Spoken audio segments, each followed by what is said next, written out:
তো ভাই আজকে তোমাদের সাথে একটা খাওয়ার মেনু শেয়ার করবো। আমি গেছিলাম এক জায়গায়, তো সেখানে এরকম খাওয়ার মেনুতে ছিল আজকে ডাল, সবজি ডাল ছিল, দেখতেই পাচ্ছ এরকম ছোটো ছোটো আলু ভাজা ছিল। এটা বিয়ে বাড়ির মতো আলু ভাজা না, এটা পুরো ঘরের আলু ভাজা, যেটা খেতে কিন্তু খুবই টেস্টি ছিল। আর এরকম আলু পোস্তর তরকারি ছিল। আলু পোস্ত কিন্তু আমার খুব ফেভারিট, যেটা আমাদের বাড়িতে রান্না হয় না। যাই হোক এখানে রান্না হয়েছে, আর রান্নাটা খুবই ভালো হয়েছিল খেতে। এটা কোথাকার মেনু আর কোথায় গিয়েছিলাম আমি সেটা তোমাদেরকে না পরে একটা ভিডিওতে বলবো।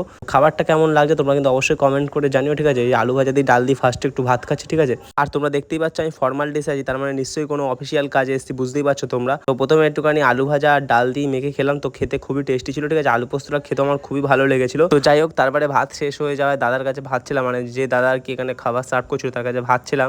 তো এরকম এক্সট্রা ভাত নিয়েছিলাম, আর ভাত দিয়ে মাছের ঝোলটা খাচ্ছি এখন। আর মাছটা সাইজ দেখতে পাচ্ছ ছোটো ছিল, একটুখানি হালকা করে দাগার পিস দিয়েছিল আমাকে, একটা রুই মাছ হয়েছিল। তো মাছটা কিন্তু সাইজে ছোটো করে, কিন্তু খেতে কিন্তু ভাই সেই টাটকা মাছ ছিল। তো মাছের ঝোল দিয়ে এখন ভাত খাচ্ছি, যেটা কিন্তু খেতে খুবই ছিল। আর এই প্লেটটার দাম নিয়েছিল মাত্র 55 টাকা। আর এইটা কোথাকার খাবারের মেনু সেটা তোমাদেরকে অন্য একটা ভিডিওতে বলবো। চলো টাটা, দেখা হচ্ছে নেক্সট ভিডিওতে। ততক্ষণ সবাই ভালো থাকো, বাই।